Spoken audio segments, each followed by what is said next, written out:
Gujarat Technological University, Ahmedabad. Dr. Sanjeet Singh, Pro Vice Chancellor, Marwadi University, Rajkot, joining us virtually. Professor Vijay L. Maheshwari, Vice Chancellor, Kavayatri Beenabai Chaudhary, North Maharashtra University. I'll now request the session in charge, Dr. Sunita Ratan, Dean, Faculty of Science and Technology, Amity University, to welcome all the esteemed panelists with us.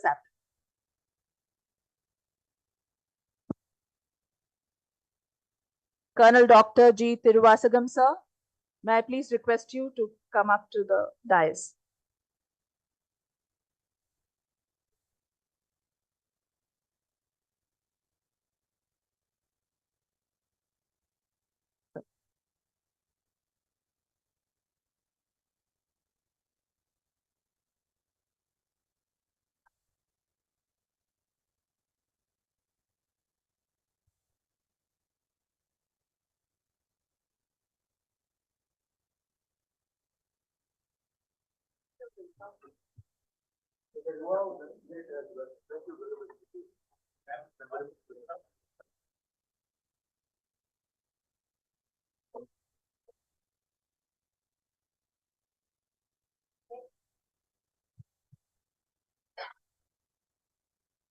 Next, we have Dr. Rajul K. Gajjar, Vice Chancellor, Gujarat Technological University.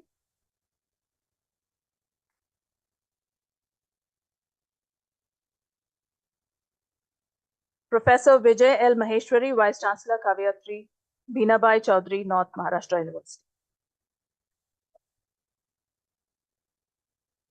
We have Dr.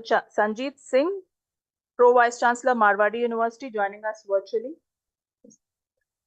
Ma'am, may I request you to start the session?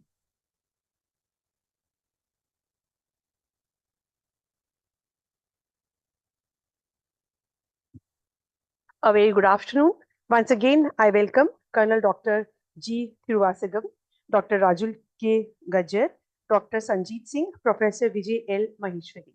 So before we begin the session, I have the privilege to welcome and introduce Colonel Dr. G. Tiruvasagam, former provost of AMT, presently provost AMT University Chennai, and former President AIU. Sir, welcome you. Colonel Dr. G. Tiruvasagam, a person of academic and administrative eminence who has a dynamic experience of 5 decades in higher education, has keen sense of justice and his generous spirit of fraternity. A career spanning 35 years as Professor of Commerce and Management and 10 years as principal at Yadava College, Madurai, and a stint as a member of Syndicate of Maduraj Kamaraj University that culminated in his being appointed as Vice Chancellor for 2 successive terms between 2006 and 2012 of 2 eminent state universities in Tamil Nadu, namely Bharatyar University, Coimbatore, and University of Madras. He obtained his PhD from Maduraj Kamaraj University in the discipline of Commerce and Management and later went on to do his postdoctorate from University of Southampton, United Kingdom. His academic career, spreading over more than 5 decades, include the honor of having been invited to associate with the University of Southampton, UK, during 1991-1992 as Research Fellow of British Council, United Kingdom.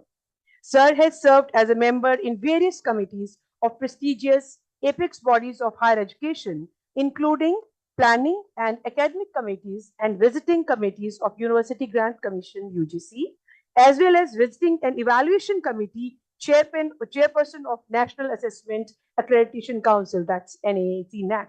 He has served as executive committee member in Tamil Nadu State Council for Higher Education, which is the top level planning board of the higher education of the state.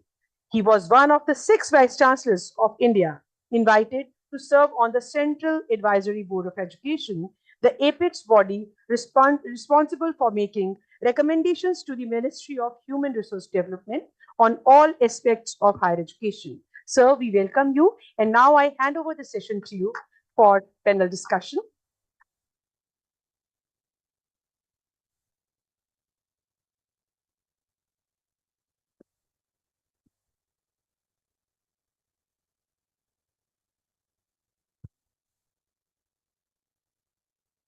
Good afternoon to every one of you present here. Honorable Chancellor of Amity University and scientist retired from DRDO, Dr. Selvam is my long-time friend as well. Most respected members of the panel, Dr. Rajul K. Kajar, Vice Chancellor, Gujarat Technological University, Ahmedabad, Dr. V.L. Maheshwari, Vice Chancellor, KBCNMU, Maharashtra, and one more member, he is likely to join online. I have to honor his participation as well, who is Dr. Sanjeet Singh, Pro Vice Chancellor, Marwadi University, Rajkot. Most importantly, my fellow Vice Chancellors. Two things are very difficult. One is attending a session immediately after lunch. Second one is the topic of very difficult in nature. Speaking is difficult and listening also very difficult. Even otherwise, I would like to do some justification with some restrictions given by the organizers. I have been given 5 minutes just to introduce. Of course, they are very much blessed. Each presenters, they have been given 7 minutes. At the end, if at all anything, if they give to me, I can come to you again for 3 minutes. Of course, you are all very privileged people. You have been given 20 minutes to interact with us. This is the plan. Basically, I served as a vice chancellor for many years, When I start, I will not finish. I don't know how I am going to finish it as well. Even otherwise, I will try my level best. Friends, I take it as an honor and a privilege to be a chairman of this session, promotion of innovation and ranking of higher education institutions, which I consider as two pillars by which we can redefine the future of education of India as well. Fortunately, I have fellow panel members. They are really well experienced in their own field, very specially in the field of information technology and computer. They are really applying the knowledge. I am only spreading the knowledge. However, I will try my level best. People are telling India is booming and progressing. I agree. I salute. India also reached to a level of the fourth largest economic power in the world in terms of industry and trade. Moreover, India GDP among the developing countries stand first as well. These are all to be appreciated and to be registered. Unfortunately, even after introduction of national education policies of 1968 and 1986, now only the educators started feeling about importance of innovation. Why? We are very late. There are many reasons. Our universities have produced, Indian universities have produced almost around 12 Nobel laureates. Actually, I am from a university where we have produced University of Madras, Sir C.V. Raman, morning people were mentioning, and Chandrasekhar, even Venkatraman also, 3. Now, we don't see, we don't listen, we don't find any such Nobel laureates from the Indian universities. They are great thinkers, eminent technologists, known for change makers. That is one of the reasons. No such people we are able to find and found nowadays. That is one of the reasons we have to think about innovation as well. Something is missing. There is another reason we are not able to establish or run a Nalanda University in India. That university has given importance not for giving degree or education, but also value and ethics. That and all right now, a question mark among all of us, we have to agree and accept. And above all, we are not able to come out from our own traditional concept as far as designing curriculum, delivering curriculum, and making use of the knowledge of what teachers we have. These are all the various inadequacies we have. At that inadequacies and weaknesses properly identified by the National Education Policy 2020. That is the document made us to think about the areas like innovation and promotion of what you call as experiential learning and going for integration with the industry and all. As far as we are concerned, innovation in the sense, it is rightly pointed out by National Education Policy, nothing but aiming to foster creativity, critical thinking, and problem solving skills in students. That's fine. But it's not, but we are not able to overcome all these things.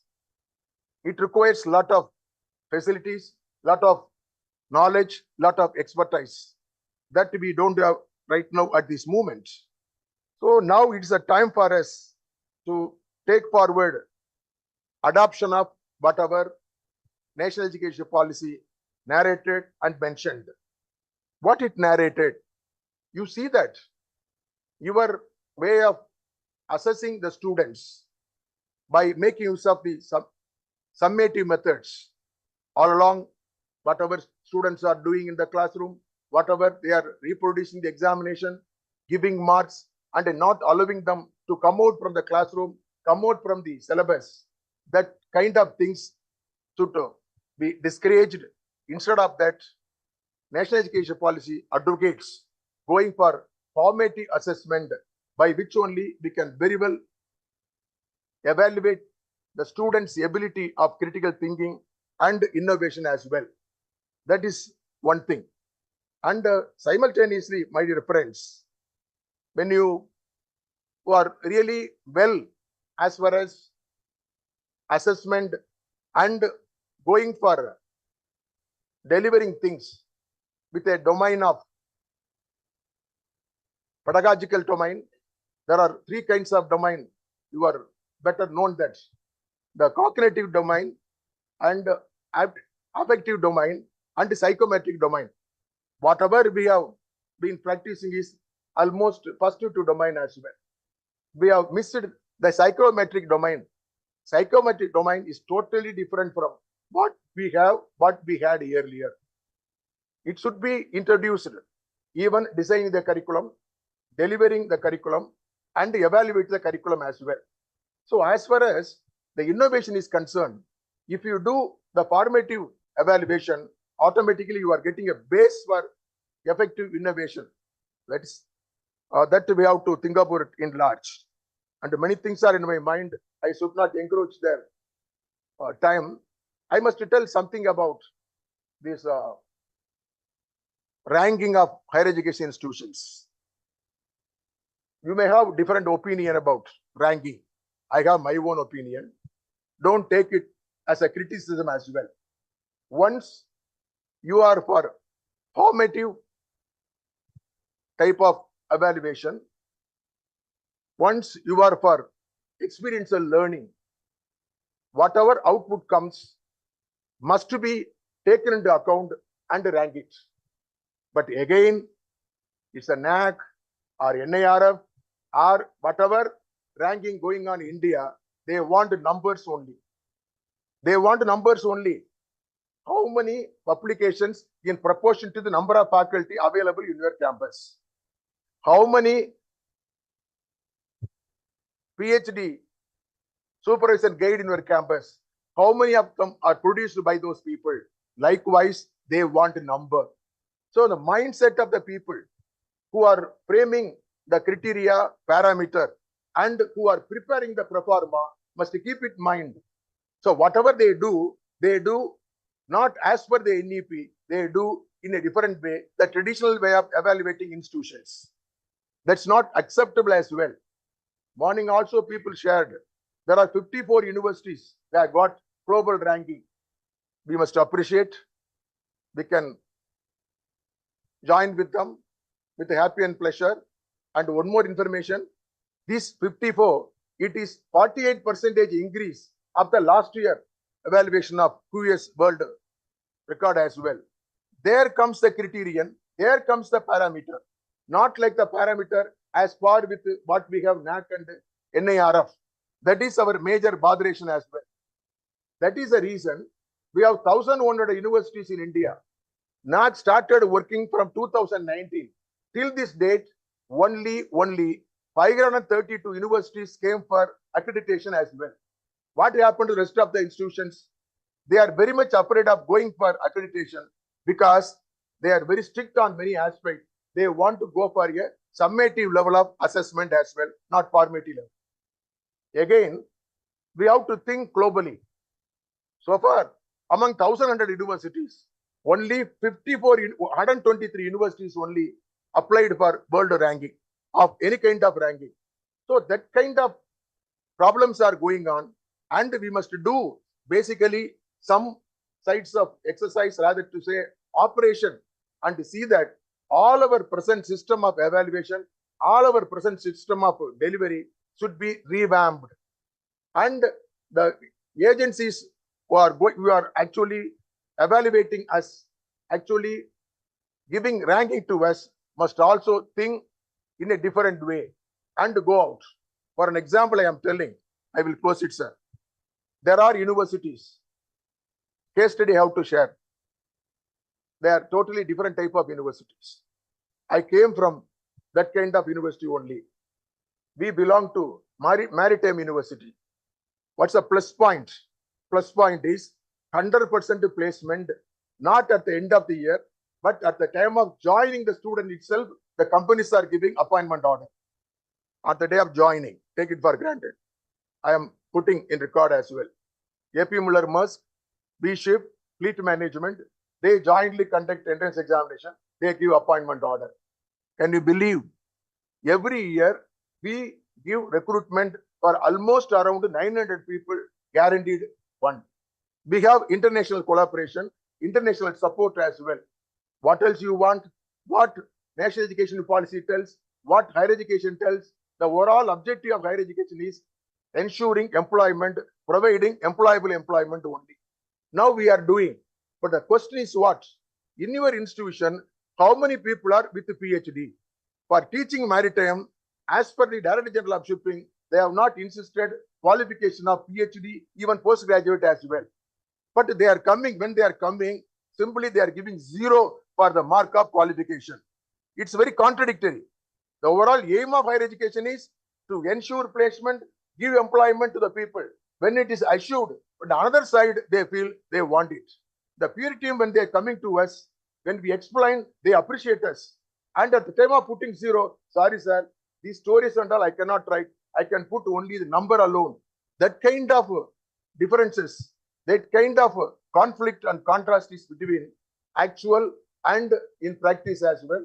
So these things are to be discussed. Hopefully our fellow speakers will also show some light on this aspect. With these words, I would like to conclude my introductory speech. If at all anything at the end, I will join with you. Thank you very much for the opportunity. Wish you all best of luck. May I invite Dr. Rajul K. Rajar, Vice Chancellor of Gujarat Technology University, Ahmedabad, please.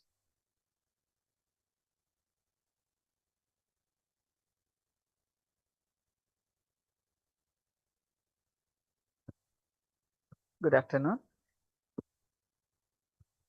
So especially after the lunch. It is going to be a little bit difficult, but let's keep that. I'll first touch upon the innovation part, leadership in innovation, and then maybe a little bit on the ranking as we go ahead.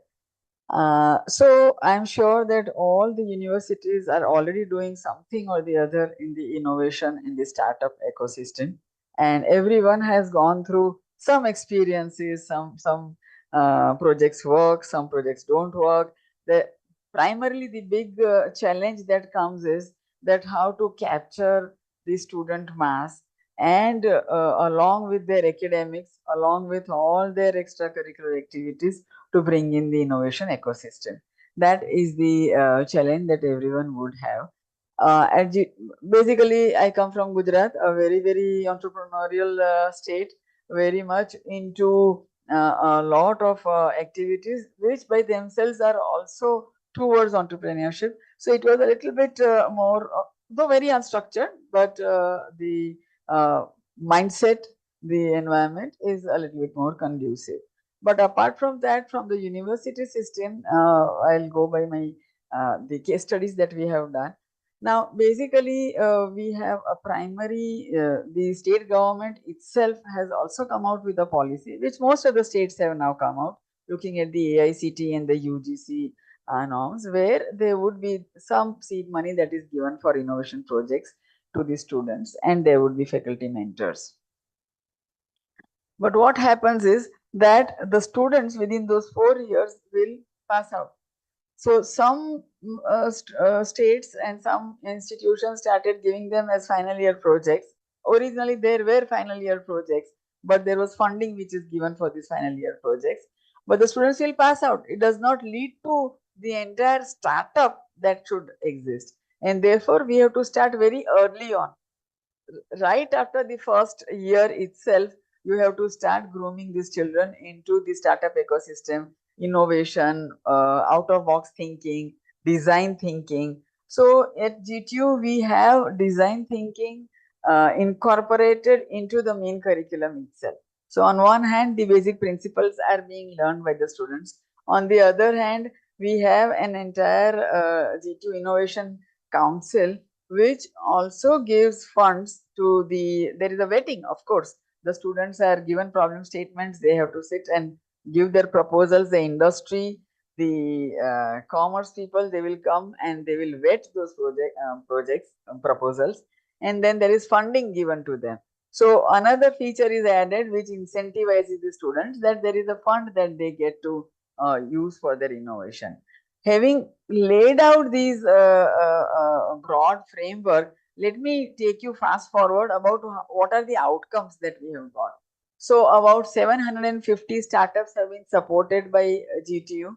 We have dispersed something like 21.5 crores to these innovation ecosystem students. Not that everyone has become a startup, but the beauty of the thing is that they are, when we collate their data, the revenue that the startups which are registered, we now have something like about 126 startups which are registered with DIPP.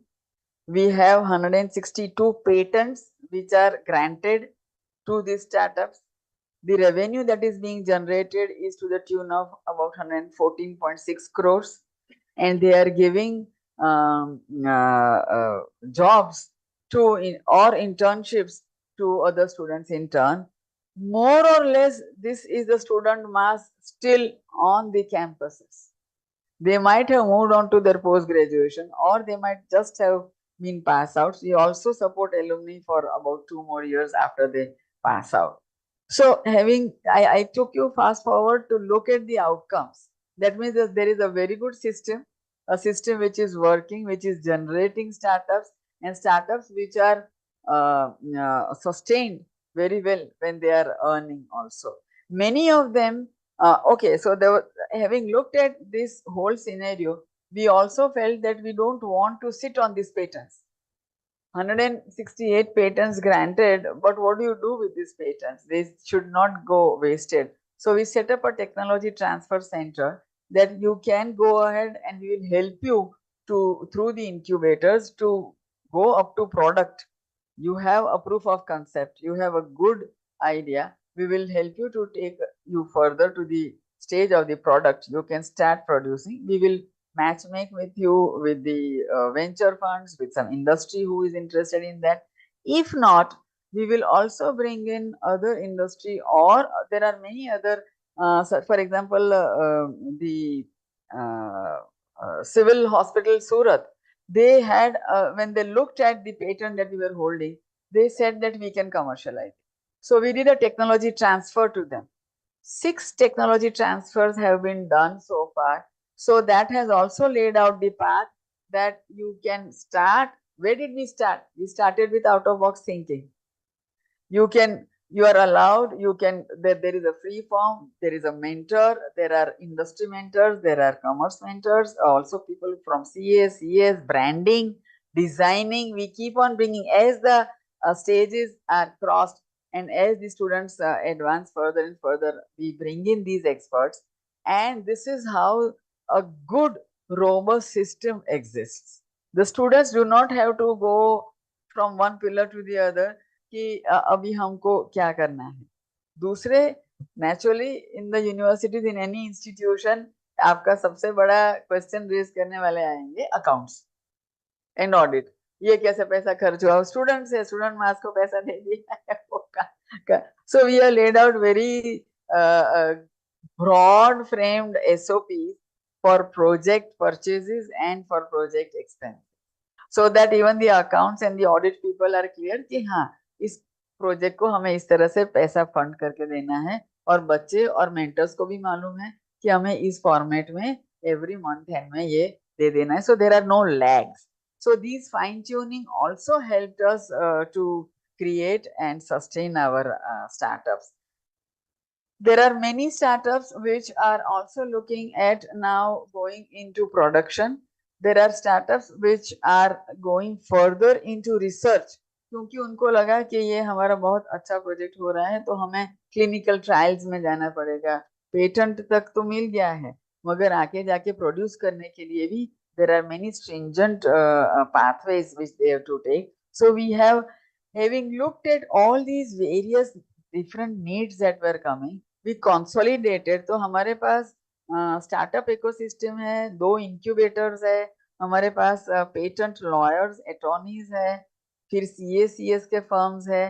तो ये सारा हमने consolidate करके, we have recently put all of that under one umbrella and we call it GTU Ventures.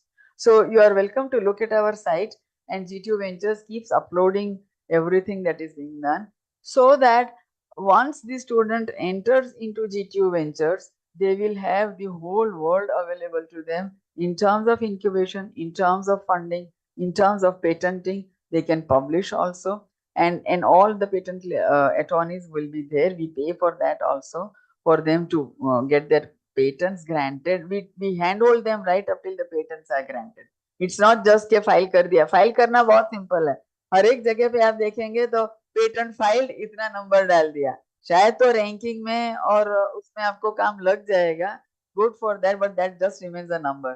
Filing is very easy, but there are hearing that you have to go through. You have to really look at where trials भी करने पड़ते हैं, because वो hearing के बाद आपको patent grant होती है. तो patent granted becomes that is our main motto, that if someone has filed, we'll handhold them till they get the patent granted. That is why in a very short time we were successful in getting this all. Now once they are granted, you don't want to hold on to them. तो या तो आपको product की तरफ ले जाने के लिए मैन्युफैक्चरिंग करना है, क्या करना है, कौन सी इंडस्ट्री पे जाना है, क्या क्या आपको जरूरी है. हर एक का मैन्युफैक्चरिंग का तो GTU में नहीं हो पाएगा, मगर हैंड होल्डिंग करवा देते हैं. एंड अगर नहीं करना है तो ये टेक्नोलॉजी ट्रांसफर, जो भी IIT Bombay has come, IIT Delhi has come, as I said, there are other hospitals.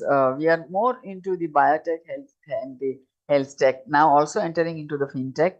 So this is the ecosystem that you're all welcome to visit the university. It's a beautiful ecosystem, and as I said, that is why I gave you the numbers in the very beginning that show that we have a very healthy ecosystem in terms of the innovation.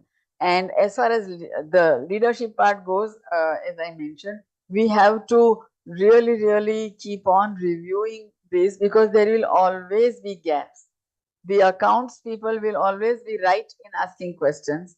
The mentors, the faculty experts, the industry experts whom we bring in will have very pertinent, very valid questions, but they don't have the time and the patience to go through your entire approval mechanism और ये हुआ वो उसको तो ये क्या problem है, problem कैसे है, मेरा सॉल्यूशन क्या देना है, उसका ही टाइम उसका हमें लगाना है. Teachers are doing their own research, they are teaching, and besides that, if they are mentoring them, then we have to have a very robust system wherein everybody is comes as a team, contributes very happily, and there are major outcomes which everyone can share. There the leadership role becomes really very important, because you'll have to sit down and say that this works and therefore you have to take a call, ये इसी तरह से होगा. Otherwise run of the mill में आपका कैसे purchase करना है उसी में उसको लगाए रखेंगे तो वो परचेस तो नहीं होगा, 4 साल में बच्चा भी बाहर निकल जाएगा, आपका पूरा पैसा वेस्ट हो जाएगा. Regarding the ranking, there also we have, well, we are, being a technological university, we are more into NBA, the National Board of Accreditation, but we are NAC A plus university. We have NIRF ranking of our schools also. And even in our startup ecosystem, the innovation is where we are in the band of the top 50 of the innovation. So how did we work on the rankings also? On very similar lines, we need to ranking cannot be just the goal. There are so many aspects that you will have to first of all prioritize: research, innovation, academic excellence, publication. वो आप हमें ही खुद हमारे targets बनाने पड़ते हैं और उसके लिए you have to keep creating mentors, committees, oversight committees which regularly meet and review कि कहाँ पे पहुंचा है.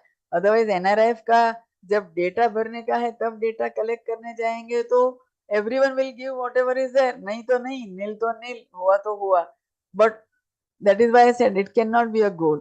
The whole university ecosystem has to. Why are rankings respected? What are rankings needed for? Internationally, अगर international university के साथ आपको collaborate करना है, nationally अगर आपको गवर्नमेंट से फंड लेना है तो भाई आपका एनआरएफ क्या है, आप नैक में क्या है, आप एनबीए में क्या है, वो देखते हैं. वो क्यों देखते हैं? क्योंकि आपके सिस्टम के अंदर इतनी सारी चीजें हो रही है, वो आप नहीं बोल रहे. Very unbiased third party says so we will believe. That is why ranking becomes so important, and that is why we have to internalize all these systems. We have to put in place every aspect of research. It's not just research publications. Good research has to come out of any university. You need to work with industry. You need to work with really very serious problem statements. So in our research domain, what we have done is that in the thesis, मैं sponsored research पे बाद में आती हूँ, but even in our thesis, we have made it mandatory that after the conclusion, you will write, you will add one module where you will mention that whatever outcomes, whatever results you have obtained out of your research are applicable to which industry. तो पहले से ही researcher को पता चलेगा कि मुझे and में ये बोलना है तो सोसाइटी के काम आए, इंडस्ट्री के काम आए, उसी तरह का रिसर्च का प्रॉब्लम वो लेगा, रिसर्च का सॉल्यूशन भी निकालेगा. तो in the end they will have to mention that my problem solution is applicable to so and so industry. We also advise them to give us names of 3 industries to whom we can send the thesis, so that the loop is complete. The industry will also know that here lies some solution wherein we can use the solution and we can. So it creates an ecosystem whereby the faculty, the researcher, the industry are all connected till the end. We don't say that every research thesis ends up in an industry and an industry adopts it, but at least there is a mindset that goes on.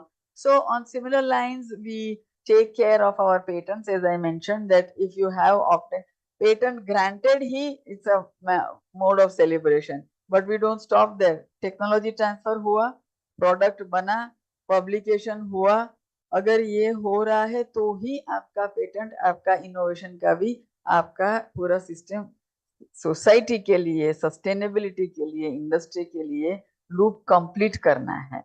So these are the aspects which at a leadership level implementation तो एक बार हमने SOPs बना देगी तो people are really relieved and they will follow those SOPs. But to create those SOPs, to keep on reviewing them, to keep on pushing a little bit harder that yes, you have reached here and you can go over there, and to handhold. Another aspect that we also very early on we looked at on was even for granting our innovation ecosystem as well as for the thesis fellowships that we give, we ask them that with which SDG is your problem touching. So SDG sustainability भी उसमें internalize हो जाए, उसको अलग से हमें पढ़ाना नहीं पड़ेगा कि भाई यहाँ sustainability का हमने बहुत अच्छा प्रोडक्ट बना दिया, वो इतना सारा वेस्टेज करने वाला है, इतना प्लास्टिक यूज कर रहा है, हीट जनरेट कर रहा है, वो ऐसा नहीं होगा. तो एसडीजी गोल्स भी उसके अंदर हमने पहले से ही अगर मान लिए हैं तो अवेयरनेस एक रहती है. And that is why even in our ranking, in our scoring, everything is already, you don't have to do special projects or special case studies to show that how we are meeting up SDG. वो पहले से उसको मालूम ही है तो उसने लिखा हुआ है, वो उस तरह से उसका ध्यान देता है. Please tell me on the time part, how much do I have? Have I completed my time? I am sorry. Thank you so much. But I'll be open to questions when. Thank you, sir.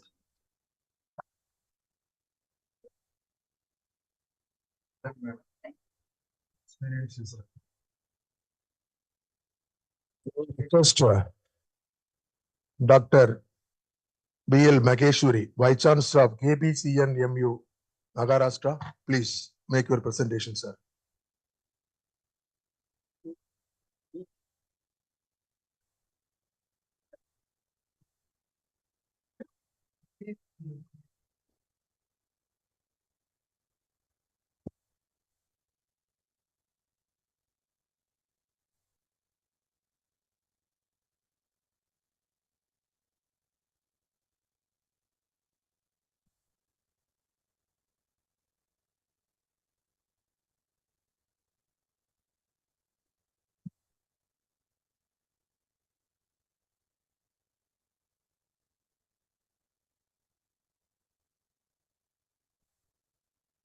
Namaskar, good afternoon. At the outset, I would like to put on record my sincere thanks towards AIU for giving me this opportunity to interact with all of you. It's a very important topic, technological integration, under the theme technological integration and leadership in higher education, leading to an innovative or innovation ecosystem, leading to improvement in our ranking. Before I proceed, let me briefly tell you something about the place where I come from. I come from a university called, earlier used to be known as North Maharashtra University, now known as Kaviyatri Bahinabai Chowdhury North Maharashtra University, headquartered at Jalgaon, about 400 kilometers northeast of our financial capital Mumbai. It has been carved out of the present Savitribai Phule Pune University in the year 1990, and we have our jurisdiction extended over 3 revenue districts. We are in the 4th cycle, we are an A-grade university, and we are recognized for our inclusive and quality education. We have over 200 colleges affiliated to it, about more than 100,000 students enrolled in our colleges, and 2,500 plus students on campus.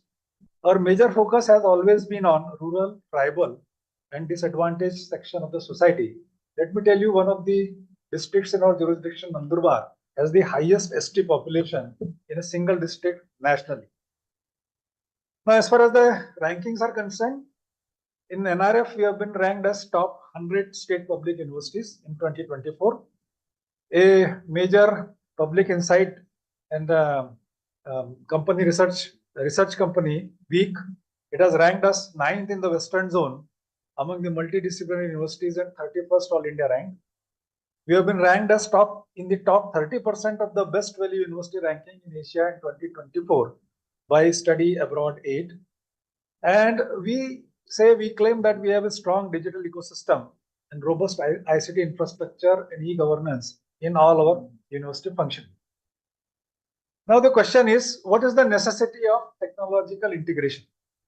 So there are 5 points that I have drawn over here. Number one, primarily in public funded higher education ecosystem, all nationally across the nation, we are all plagued by scarcity of human resource, and that very severely affects our ability to deliver quality services to our stakeholders. We know that technological tools can increase operational efficiency. It can ensure transparent workflows, leading to overall institutional performance. Now, when the needs and diversity of educational diversity requirement, they are changing very fast, they are increasing very fast, it is very important that we have scalable and flexible models which only technology can provide. It is important that globally, since HEIs are aligning themselves, are embracing digital transformation, we cannot be left behind. And data has become a new asset class. It helps in projecting things. It helps in understanding the trends and patterns, and it helps in resource allocation, suitable resource, optimal resource allocation. So for that, data-driven decision making should be there. Now, let us first talk of integrating technology in teaching. I consider, and majority of you will agree with me, that teacher remains the single most important component as far as higher education ecosystem is concerned. And nowadays there is a talk, there is a discussion going on, can technology replace teacher? And I firmly believe that no matter what comes, a teacher physical presence in the classroom is just not replaceable. Teacher simply doesn't teach. Teacher becomes a role model. Teacher is the one who inspires. Teacher is the one who motivates. So rather than thinking of replacing teacher in higher education ecosystem, can we develop a synergy? And a teacher plus technology in a synergistic manner can lead to transformation. And I can give you a number of examples where this particular phenomenon is visible. For example, yoga is one of the priciest gift that our country has given to the world. But hardly many of us sitting in this hall, we knew about yoga. One Swami comes using technology, he makes yoga almost an household affair. Now morning you go anywhere, you will find people doing, right or wrong, there's another thing. Similarly, a good music teacher can become a teacher for a disciple several 100 kilometers away from this. So in Swayam, we are seeing that good teachers are available to students in the remotest area of our nation. So therefore, let us talk of blending teaching with technology for transformative effects.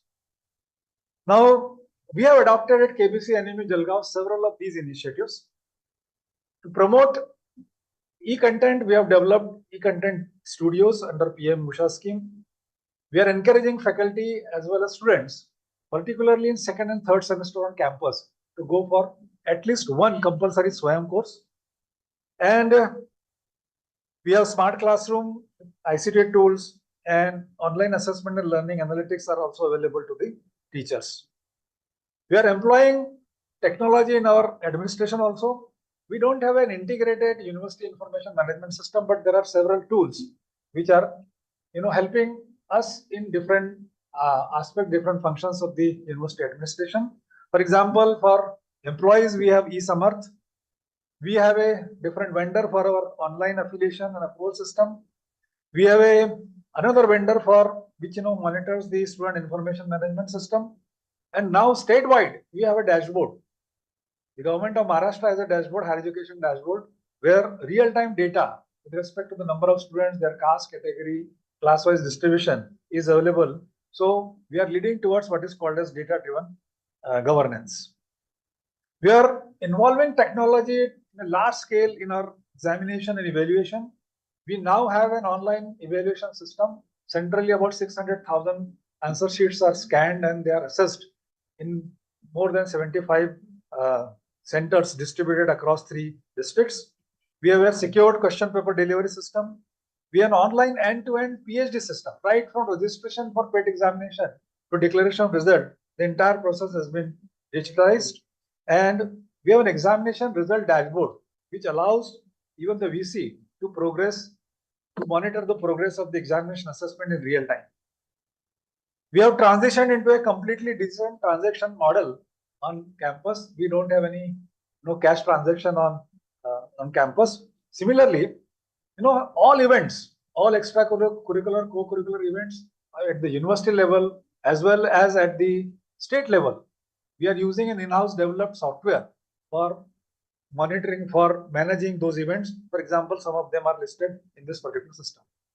The next is why leadership is important and how leadership, how innovative initiatives can improve the ranking.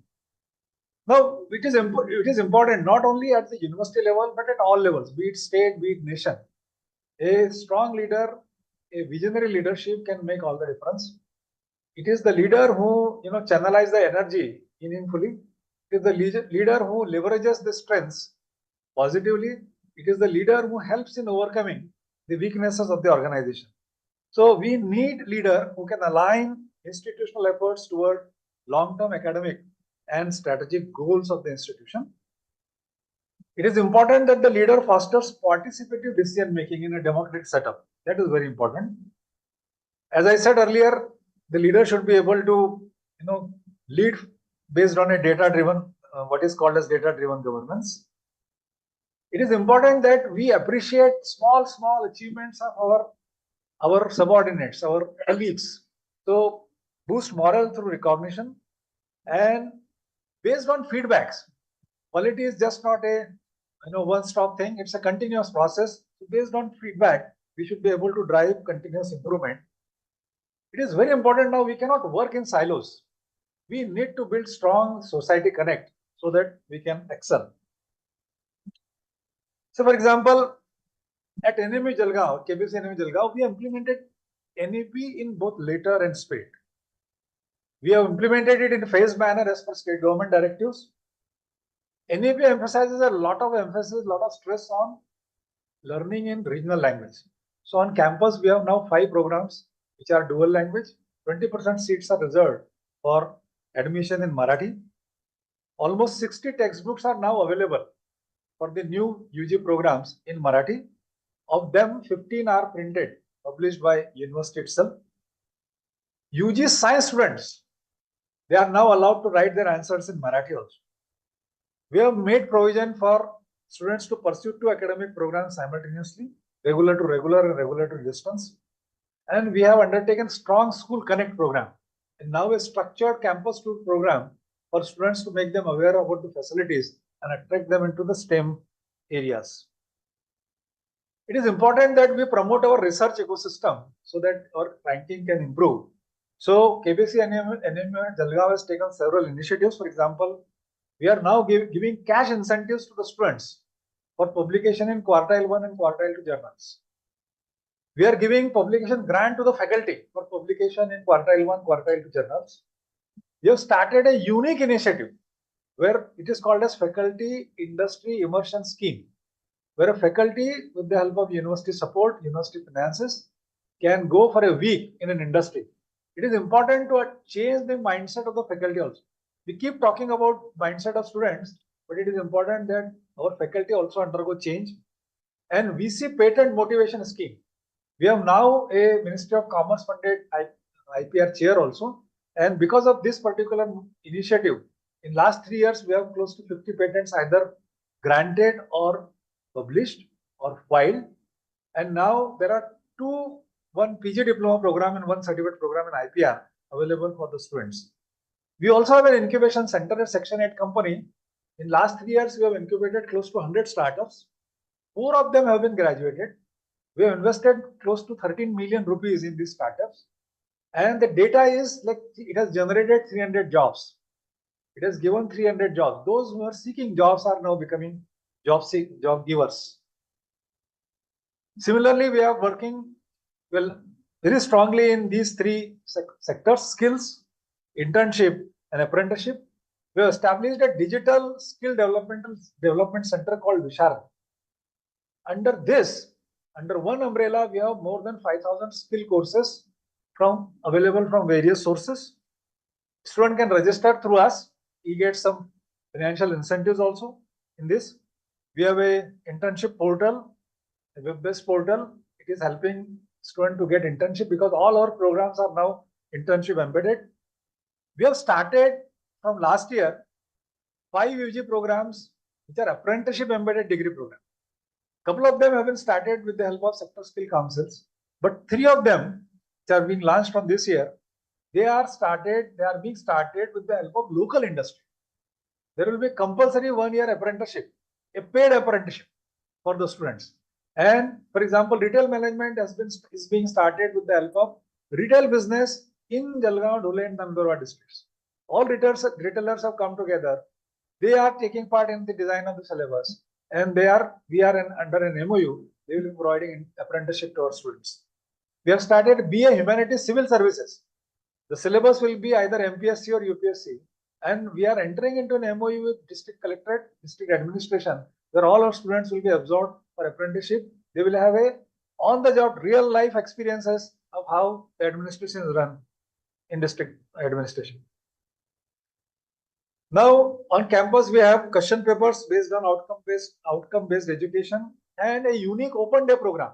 On the 4th or 5th day, all assessed answer papers are shown to the students. The way, we are used to seeing it in primary school, where parents go and see the answer papers. Parents don't come, but student can see. We have an international students, and let me tell you, we are talking of 1,300 universities in India. We have Pune, where close to 50 universities are there in one city alone. We have Mumbai. But last year, in a tier 3 city, 400 kilometers northeast of financial capital Mumbai, we had 36 international applications for admission on campus. This year, so far, we have received 22 applications for admission on campus. So we have now started merit scholarship scheme for the international students. Based on merit, 50% of the fee can be waived. We have a web-based alumni connect portal and regular alumni meet. We are emphasizing on industry linkages, interaction and collaboration. And we have a strong society connect initiative. We're interacting with senior citizens, we're interacting with farmers, we're interacting with school children. We have a mobile science van with 36 scientific experiments on it. 4 students, they go on Saturday and Sunday. 16 of them have been trained. And we have reached to as many as 13,000 school children in 3 districts. So, strategic recommendation, all HEIs, public or private, will have to invest in digital infrastructure so that we ensuring equitable access to ICT facilities across all affiliated colleges and stakeholders. It is very important that we empower our faculty with ICT skills, promote EdTech research locally, and build EdTech partnership for, latest cutting edge practices in HEI, technological practices in HEI, including artificial intelligence, which we are talking so much about. So strong digital ecosystem plus innovative leadership can lead to academic growth. Technology integration and visionary leadership are key to future-ready HEIs. I presented a case model of KPCNU Jalgaon. Collective vision with intent and collaboration, we can build a globally competitive and tech-driven academic ecosystem. I'm confident about it. Thank you very much.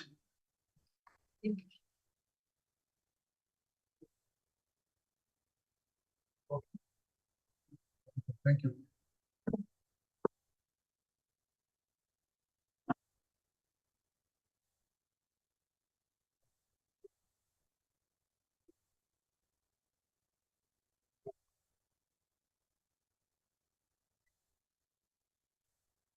See, the another speaker is expected to join online. We are not able to reach him. They are very unfortunate. And the organizers also made several attempts. He is not picking up his phone. Friends and our panel members, Madam Vice Chancellor has given a brief case study of her own university as well, in length. Just after listening her, I made a request.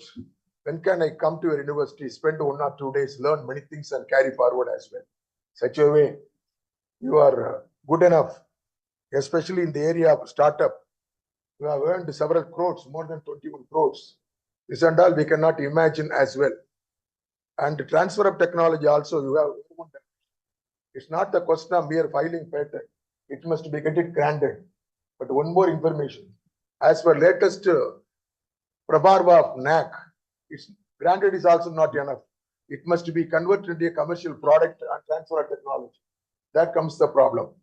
Likewise, Dr. Maheshwari, he has spoken a lot about industry integration as well. And he is very firm about no latest technology can replace a teacher.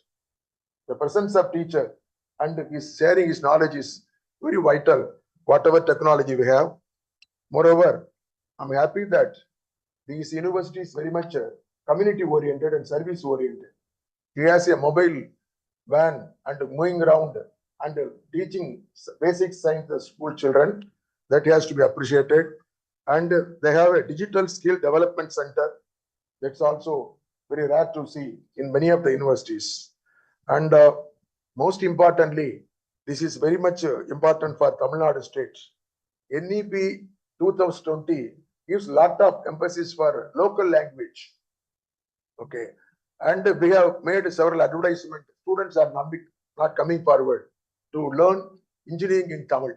But whereas he has succeeded, and the 5 languages you are offering, you brought out books, textbooks as well. Really, you are a model for other universities, and you are very serious about following the NEP 2020.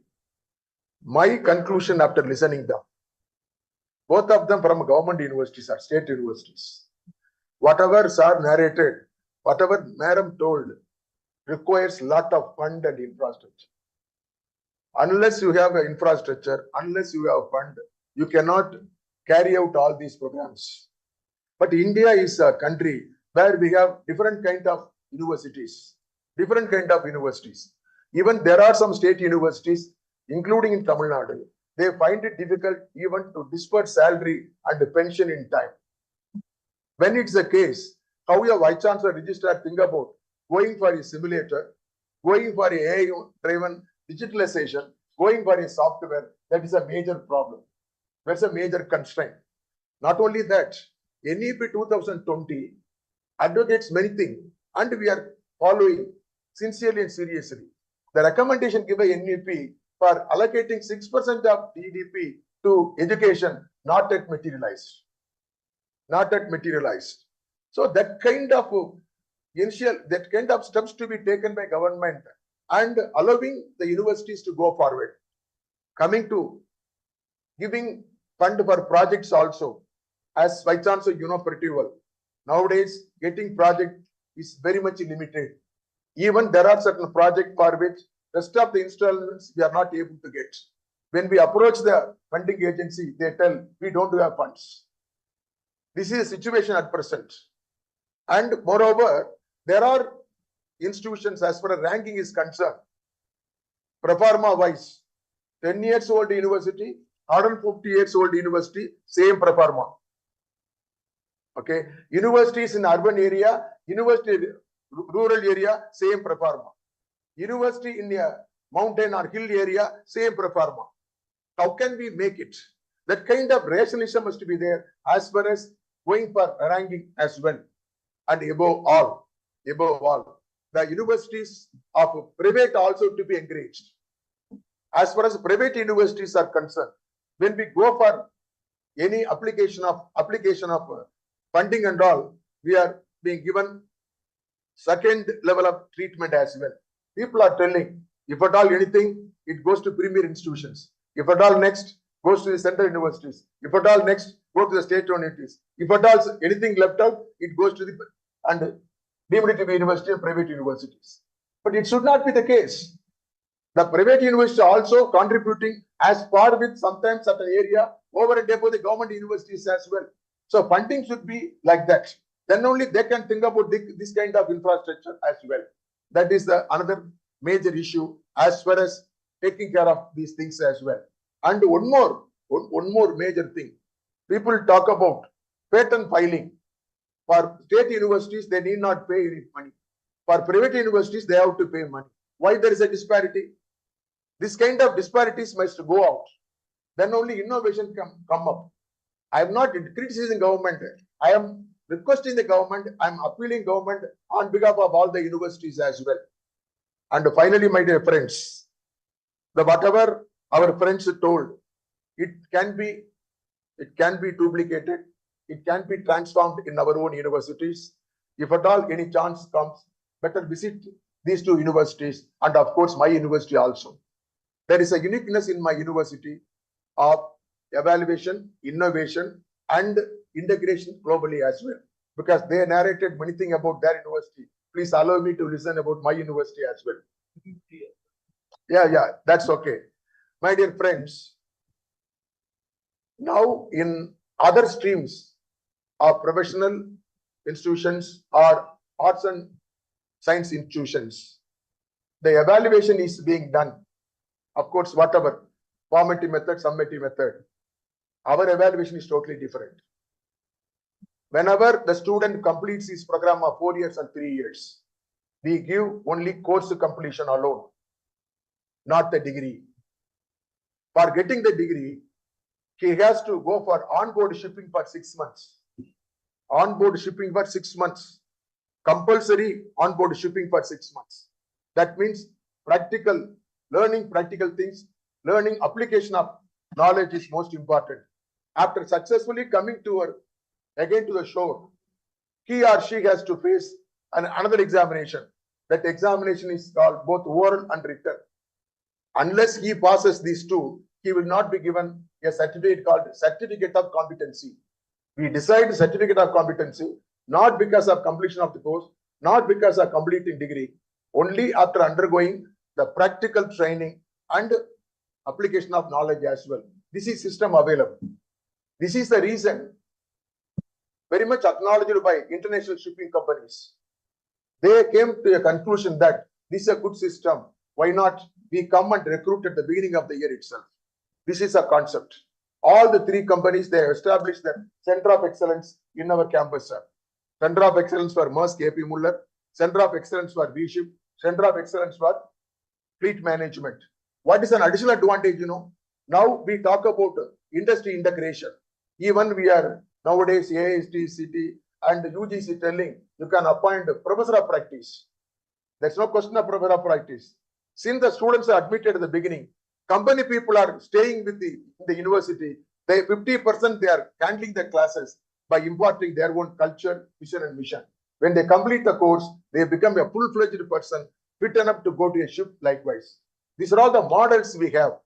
As far as syllabus is concerned, but now we talk about curriculum defining need of the industry. No. As far as maritime is concerned, it is an internationally accepted syllabus and curriculum. It is being designed by International Monetary Organization. Why? Because all the students of maritime in different countries, they go for only one vacation of either captain or chief engineer. So the uniform syllabus is there. Such a way, international curriculum, practical training, ensured placement, and at the same time, effective evaluation that makes almost the India has contributed 4.37% requirement of seafarers of global shipping industry as well. Out of which my university contributed 2.3%. That is 27,000 seafarers. So far we have sent it. They are sailing very well. Many of them are occupying a top position of chief executives, managing directors, executive directors. So this is a case study I am telling. That kind of changes must come in teaching, evaluation, and ensuring placement. With these words, I would like to thank Association of India University and of course Amity University for given us an opportunity to be with you to share our thoughts. Thank you very much indeed. If you have any questions, please you can ask questions for another 10 or 15 minutes. For a private university, there is no separate ranking system in NRI. Recently, it was introduced for a public university. The public university has certain kind of advantage in NRI. The private university also large in number. But at least that kind of ranking system should be there for private university also. That is one kind of data. And we had talked about one nation, one data. Nothing is happening on the ground. In our university, we are conducting program which is coming under 7 different regulatory agencies. Every time we have to submit data for compliance with issues. So this is the forum where voices should be heard through AIU or government official. First of all, a different ranking should be designed for a private university, just like it will be designed recently for a public university like GT or any state university. That's number one. Number two, one nation, one data. Time frame should be decided. It will be implemented by this time frame. So at least people will come to know. And regarding NRI for the net, whether I have 2 faculty or I have 10 faculty, I think there is no differentiation. If some university, medical college, dental college, but it's too complex for vice chancellor also forget about that. So in those cases, at least there should be differentiation. Just like you said, university is consulting in a tier 2 city or tier 3 city or what kind of courses they are conducting. So depending upon the complexity of the program you are offering, at least some weightage should be there. Conducting an engineering program, management program, definitely fine. But if one university is conducting a program under medical, dental, pharmacy, nursing, physiotherapy, okay, it's a very complex exercise. But there is no different weightage in our system. So something like this. So this forum is for passing to the authority. That these are the concern of the private institute. That is only. Very good observation, sir. Today, unfortunately, there is no representative from NAC or NIRF today. I think there are other people, officials. Yeah. Anyway, we will be taking your case as a recommendation, one of the recommendations of this conference. I do totally agree with you. There was a proposal in the NAC. I was the member of the executive committee once. They wanted to go for a exclusive proforma for certain universities, certain institutions, for specialized institutions like that. One small example I am telling. There is a university in Chennai, Music and Fine Arts University. Music and Fine Arts University, who will teach music? You cannot find a fellow with, what you call a Nadasuram or flute with a PhD to be appointed as a teacher. If they want a PhD, no music can be developed, no dance can be developed. Is it okay? That is one case. Case of mine also. Maritime and all, we cannot compete with Anna University. We cannot compete with these two universities. Likewise, the medical as well. There are advantages, there are disadvantages. There are universities, multidisciplinary universities in Chennai, in Tamil Nadu. They have medical, they have dental, they have arts and science, they have engineering. But they are using, cleverly they are using the format of medical. Because format of medical is requirement of PhD is less. Requirement of publication is less. So they take advantage. A BCom, MCom and PhD in commerce. Okay. Then we have a BBS, MBBS program, then MD or MDS. Now in a dental and medical, where you get a PhD? That's right. That's a problem. Nobody does the PhD. Okay. No, sir, but then when framework is there, how many PhD qualified faculty you have? If it is simple, plain vanilla BCom, vanilla MCom, vanilla PhD, that is perfectly fine. But a DM and MD or cardiothoracic surgeon will not be considered PhD qualified. So there are many such issues. Okay. I do understand, sir. That's the reason we are insisting there must be almost 50 to 60 proforma, exclusive proforma for each institution, according to their basic requirement as well. It is there. And you know pretty well, NAC, now they are not able to release the latest one because of various reasons. You know pretty well. Various reasons. So chairman is there, he will do the job. My boss previously when I was in Please, sir. So I want to add to what Madam had said. It's an excellent thing that they are doing. Actually, this particular proposal of beginning the project work on the first semester classes, because in the fourth semester they actually go out. Now, these first semester students, when they begin their project works with the industry in mind, this is another very interesting point that I noted. So which particular industry or which kind of industries will be using this kind of innovation work or startup works? Now that will actually give an advantage to attract industry funds for research. So if the startup is already intended for a particular kind of industry, one or two kinds of industry, in spite of being a public university, we can go forward to attract those particular industries that see this kind of startup works we are doing, if we can actually have research funds from them. And this would be a very cogent industry academia relationship, getting their funds for research itself. And for what Sir was saying, I heard that in Jalgaon, this particular university is located in a place which has a major concentration of tribal students, Janajati students. I belong to two universities, KIT and KISS in Bhubaneswar. KIT, I am a Vice Chancellor of KIT and Vice Chancellor of KISS, Kalinga Institute of Social Sciences. KISS is an entirely tribal university. Most of you must be knowing it. And 40,000 students at the university level, 6,000 students. Total 40,000 students get free education over there, free lodging over there. Everything is free, and we are already ranked very well. Both KIT, we have a private university. We have 15th NIRF, 15th ranking we have for KIT. So NIRF ranks private universities as well. Now here we actually, when you spoke about tribal students, you must be having this in mind. You perhaps forgot to speak about a lot of CSR funds of the industries you can attract. If you are doing it, since you did not mention this, this is exactly what we are doing. We have collaborations with the local universities, and they are coming forward with a major amount of CSR funds for skill development of these students and PMIS intervention. They finally get into PIMS scheme, Prime Minister's Internship Scheme, and they get absorbed for vocational activities, even Capgemini, Cognizant, they are coming to get tribal students. So CSR funds, even in public universities, can be attracted with some kind of bindings of protocols for the state there are, which can be waived or which can be managed or negotiated with that. And when you spoke about professor of practice, we have an excellent professor of practice thing. That is, we do not bring for KISS. For KIT is different. For KISS, we do not bring professor of practice from the industry. We bring professor of practice from Janajati life work. The actual practitioners of, say, particular dances, particular form of folklore arts, we make them professors of practice. This is a unique thing, an unusual one that we practice only in India.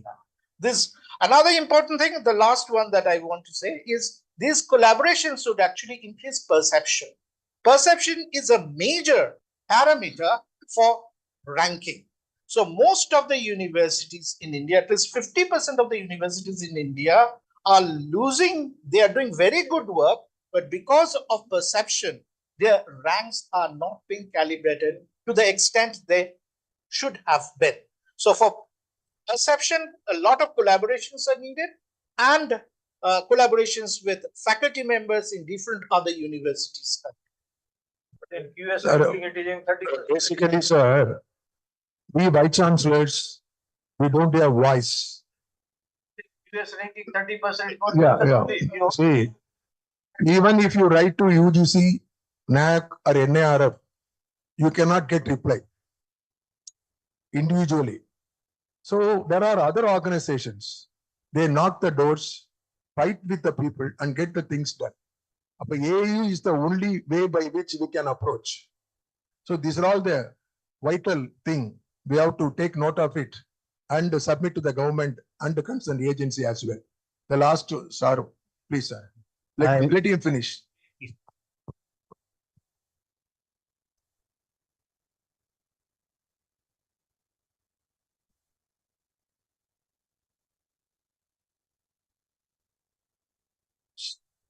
Sir, I'm Dr. Ramchandra Pujari, MIT Art Design Technology University, Pune.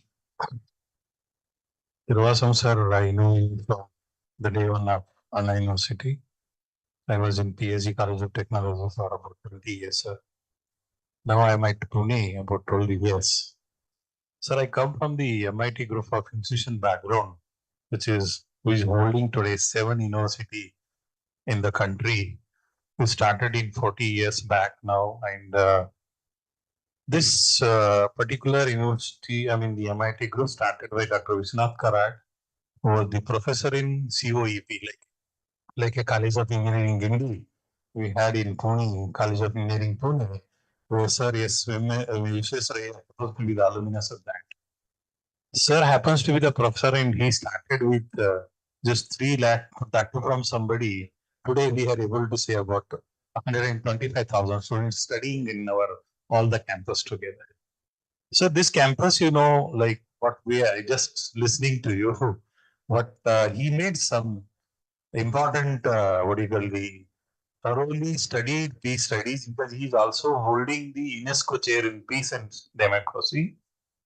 Dr. Karat made, the value-based education system. One who comes to me believing, saying that MIT I want to study, he must have a balanced life, like physically fit, the emotionally intelligent and spiritually elevated. He has some four sutras and he made that way. And before the NEP existed, Dr. Karat started the peace studies in every kind of activity. I mean, I can say that NEP 2020 was in 20, but the holistic development school was existing in MIT from 15 onwards in the university itself. Sir, coming to this point, the collaborative mode, because he understood the university thoroughly and industry, how they are collaborating. And he made such a, what do you call the collaboration of being 70% this side syllabus and 30% will be the peace studies. And because of that, sir, I'm saying you till today, we're able to say achievement of 80 to 85% of, the placement for our student.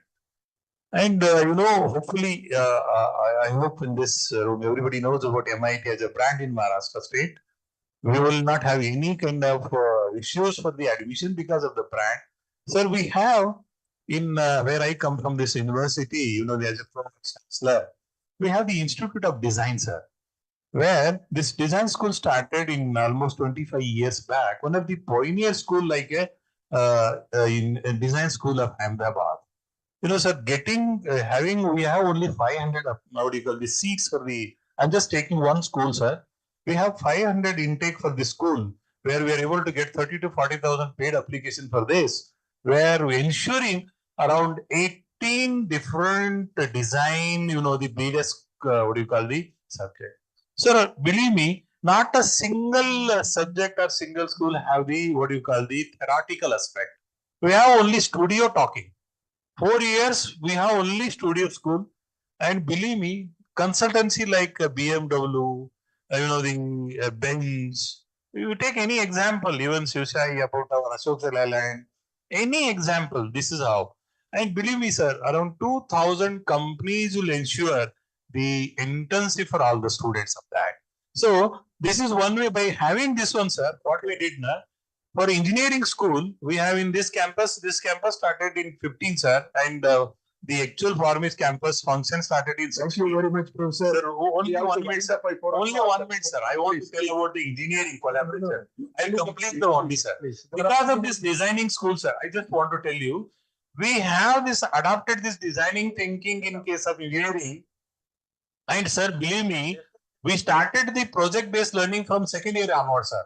And because of that, sir, we are not able to see any kind of student who are suffering for the placement or the training. We are able to see 101% of their particular achievement will be carried forward. I'm proud to tell you that this year we had a placement of almost 90,000. I appreciate, sir. I appreciate. Thank you. And our campus, all of you can visit our campus. Our campus is Raj Kapoor. At least the rest of the people need not talk about their institution. Yes, sir. Whatever. No, I just told, sir. I just told the collaboration. Please, sir. Please. Yes, sir. Thank you. Any questions? Okay. So my question to all the panel members cumulatively is that I'm Satyanarayana from Dayanand Sagar University. We are a new university. The key question is that how do we do a system integration of all our process? So where we introduce so many skill courses, innovation process, research, faculty research, then student, again, industry engagement, internship. So I want to hear, we have, how do you look at system integration so that seamlessly and above all at every stage, creating an equal empowering and outcome for the faculty so that their interest, because everybody forces so many things. Though we say faculty centric, and we don't honestly care for the faculty. So how do we create a provision where it is seamlessly at every stage, every class is equally a learning and a joy for both the student and the faculty. And the outcome is equally data for research, innovation, consultancy. Some input from all of you will be useful. And just one more point I want to add is somewhere we have many of the steps mentioned by all of you we have done, and we are happy to say we are able to create in the last 15 years about 1,000 crores of outcome, about 75 industry-based labs, 200 plus innovation center and all that. But still our challenge is motivating the teacher with a system integration of process. Anything that you could say would be very useful. Thank you. So the first answer is a lot of, as also Dr. Maheshwari has mentioned, lot of digitization, lot of automation will help. But add to that the AI. So if you bring in AI for data analytics, creating data sets is a big problem itself. People don't have that kind of provision. Right now, shayad everyone will have their own portals. If you don't, then you need a dashboard for the portals. Otherwise, everything will come in silos. But if you bring in AI, it will do a lot of very quick data analysis. It will give you trends. It will give you the strengths also and the weakness also. That, having said that, involve the faculty in creating their own need. Then there is a lot of ownership that yes, my problem was this and it was answered, and a group or a committee itself would be working on it. Otherwise, if every faculty comes with their problems to the university leadership, it is not going to end. But you can find solutions in a lot of digitization. A lot of AI will help you. As said by Dr. Nageshwari, you have to motivate by giving incentive also. Okay, that will encourage the faculty to come forward.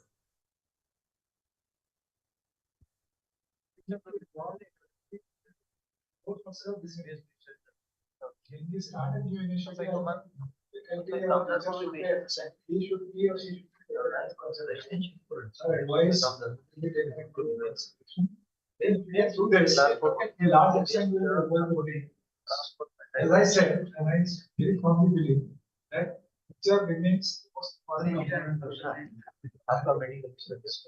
So teacher must be taken. Yeah, our Chancellor, Dr. Sablamurthy, please. Thank you, Chair, and then very distinguished panels. It was really wonderful deliberations. I'm sure this will lead to very fruitful recommendations coming out of this panel. I just want to make two recommendations for your consideration. The first is all universities are doing very well in publications. If you look at most of the universities, they are doing very well. Their H index, everything is going up. And also they are filing patents now. But where is the lacuna is they are not transforming into a cradle of innovation or crucible of innovation. Because the topic is innovation. So this link is, when I look at that, two things. One is the culture in the university should change. Because now it is mostly publication oriented, patent oriented maximum, and getting it granted, she said. But now to have this gap of translating into a deliverable, that focus is not being given in the universities. So I would request all the universities to give this focus. How do we do that? The first is your PBAS, the performance-based assessment system for our teachers. Should be asking also where is the prototype, or what is the innovation you brought in there? Because we are asking how many publications, what is the impact factor, what is your H index? We have never asked, did you develop a product? Did you develop a solution? Did you give that to a rural area or to remote area? So this question, if it is asked in their assessment system, so then the shift will occur. This is one suggestion. Hello, sir. To be very honest, all vice chancellors available here and outside. Nowadays, we devote much time only for accreditation, sir. We are not worried about rest of the things. We want A++. We want A+. For which we do good things, we do bad things also. There are universities. They are running factories for publications. They are engaging 50 faculty, 100 faculty. Their duty is they need not come to the campus, take the class. Come to the AC room, just like corporate sector. You will be provided coffee, tea, breakfast, lunch, everything. You see that you will be given 2 lakhs rupees. every month you must bring out three publications. It must come in Scopus, etc. journal. The reason is this. Again, the accreditation agencies, as correctly said by Dr. Selvamurthy, for transfer of technology and patent, only 5 marks. Only 5 marks out of 1,000. For publication, for project, almost around 80% of mark. Who will go behind the 5 mark? That's why they will go behind the factory level of producing publication as well. This kind of practice must be ruled out, number one. They must understand, they should not ask in number. How many numbers? At least 2 for each faculty. If you have 500 faculty, for 5 years, you have to produce around 5,000, 6,000. So universities are devoting time. Universities are spending time. There are consultants. They come to the campus telling that I will give you 500 application. How much course you are giving? Is this the way of deciding? Do you think that result will come like that? So that kind of mindset must go. We will also represent to the government, to the country agencies. Next, sir. Sir, but there is one more point which I would like to add to the question that you raised. I was chairing the committee in AICT where we created the faculty performance norms, and they were put up on the public website. Naturally, it will go through all the processes. Government may adopt, may not adopt. That is a different thing. But every university is free to adopt. You can download that, and all the faculty performances wherein we have put all these criteria, reduced a lot of the publication totally to get out of this whole race of citations and publications. But where faculty can actually perform, universities can start delivering what they were meant to do to their students, to their researchers, and to the industry. So I would invite everyone. It is still there on the AICT website because it was put up for public opinion. You can adopt, and we gave very deep guidelines of what faculty should do. We have not left faculty just yet. We have also asked how much weightage to be given on academics, on research, on the extracurricular, how much mentoring they have done, and that would add up to their PBAS. So please look at that. Yeah, just only one. The industry connect is very big. Many of our universities, say your university, fortunately, you are the 3 universities, 3 industries sitting in your campus, center of excellence there. This is what is the model we should bring, like a research and innovation part, which Madras University, IIT Madras has implemented, which is doing very well. So we must bring universities, the industries to our campus, not just only the university connect, industry connect. Industry should be co-located in the university system. Because when you go abroad, this is what you see. When you go to Colorado State University, 60 industries are there in their university complex. So I think this is again another recommendation you should look at. The industry connect so that consultancy, placement, internship, and also everything will come. So these are 2 suggestions. Yes, sir. It's the last question. Sorry, sir. No, I for say long range policy initiative cannot happen overnight. Slowly, we can come towards that, and from that, we need to become a conducive ecosystem. First deficit, first goal. So it will take time, but I think we are on that path, not like Colorado, perhaps. Now, for example, there is a case in the ground. One faculty member has, while doing service, started a company where the university has given permission, incubated in the university incubation center itself. So it is taking, but it is going to take a lot of time. That's far away. Sir, we have to go to the next session. People are waiting for all of us. Okay. Sir, last comment. We have been also discussing on transfer of patented knowledge into commercial use.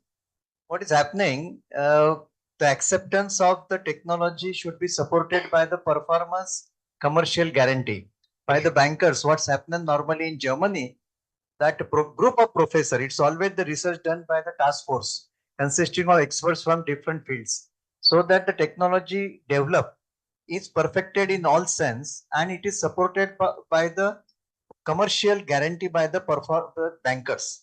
Hence, the transfer of technology becomes very easy.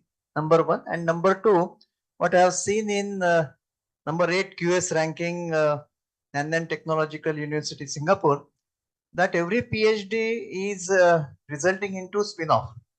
That means they create in such a way that it is multidisciplinary research itself. It's not done by the one person. It's the PhD is done also in a cluster, and which can be also transferred into the startup. So these are the two observations I Really, sir, we take it as an appreciation and thanks for your contribution, sir. So I must thank Professor, please, sir.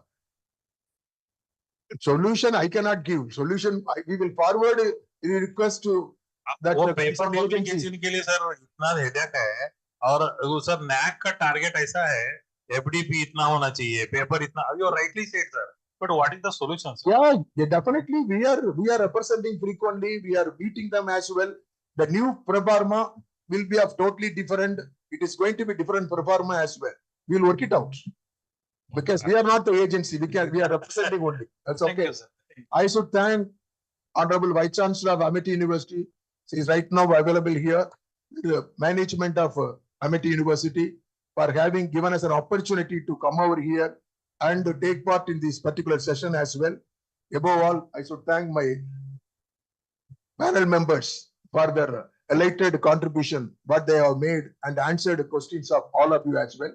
And I must appreciate all of you for your participation and hope that we have gained something or going to carry out those things to your institutions. And finally, I should thank the faculty members who have helped us for ending this panel discussion very successfully as well. Thank you very much.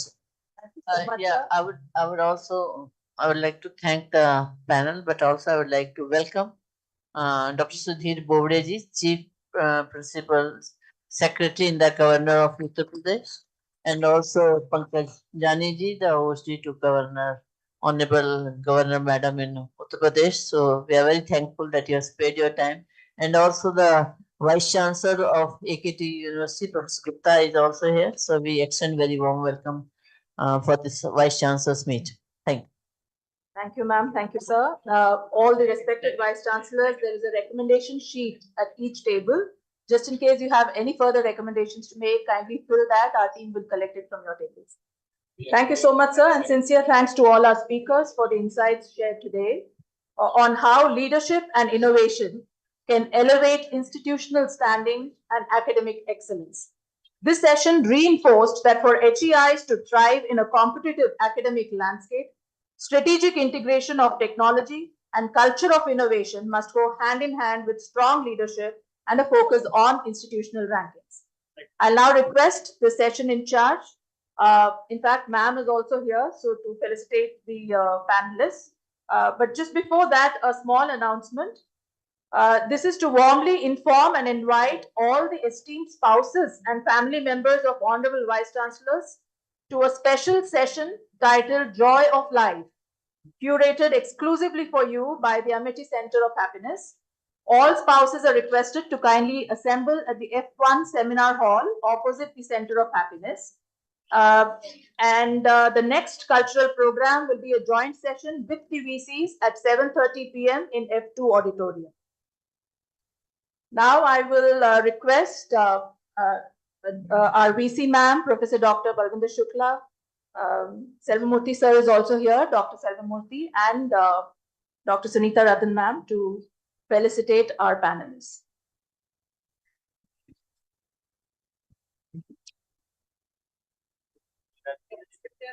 Yes.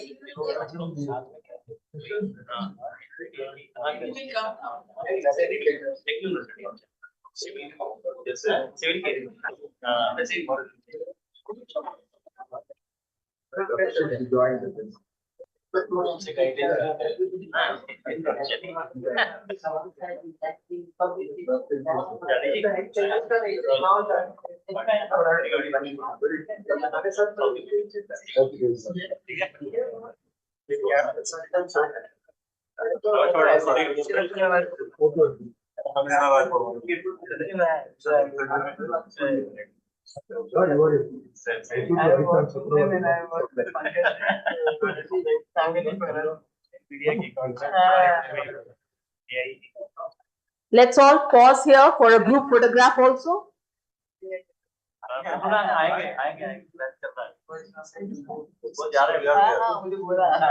Yes, sir. Thank you. Thank you. Please, sir. Ma'am, a group photograph. We have a group photograph. Madam, please join with us. Thank you.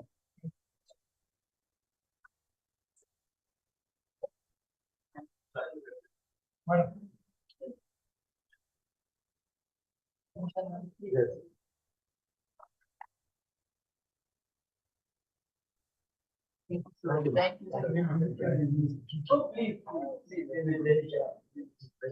Thank you once again to all our speakers and to the audience for your participation. With this, we formally conclude parallel track 3. Thank you.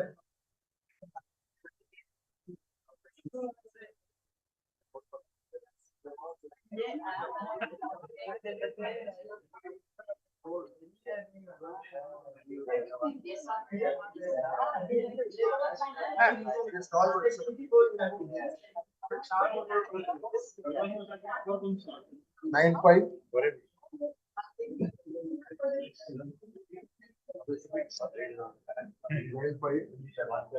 நீங்க எந்த term sir